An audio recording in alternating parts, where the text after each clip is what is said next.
President Biden is back in the U.S. after his trip to the Middle East and expected to make an Oval Office address tonight, reaffirming America's support of Israel. And in the aftermath of the deadly blast at a Gaza hospital, the U.S. says Israel is not responsible. Fox's Madeline Rivera joins us now on the latest with the latest from the conflict from Jerusalem. Good morning, Madeline.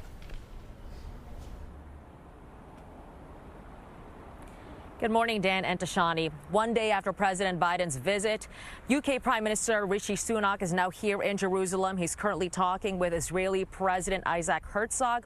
World leaders are heading here to Israel in an effort to de-escalate this war. Clashes with police and the burning of Israeli and American flags as pro-Palestinian supporters ramp up demonstrations across the Middle East. America is Israel's accomplice. The protests come in the wake of a deadly explosion at a hospital in Gaza Tuesday.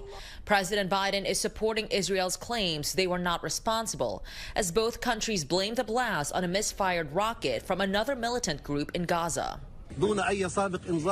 A shell struck the hospital.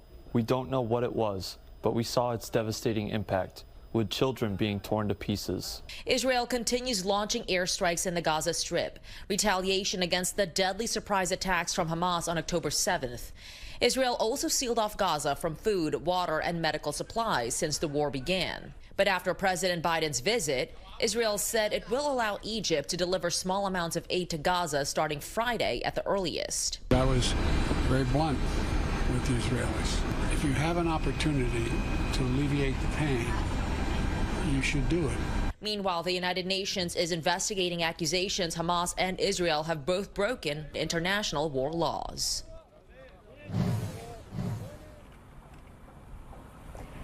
We got an update from the Israeli Defense Forces this morning. A spokesperson for them says 203 people were kidnapped. Dan and Tashani. And Madeline, we know that the president will speak from the Oval Office tonight. Do we have any more indication of what he will be saying? Yeah.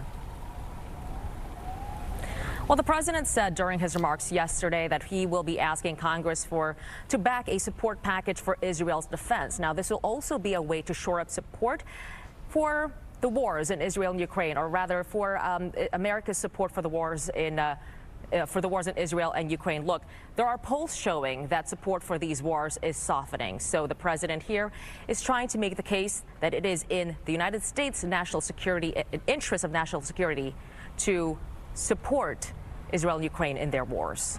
Dan? Madeline, are there concerns that this could turn into a regional war?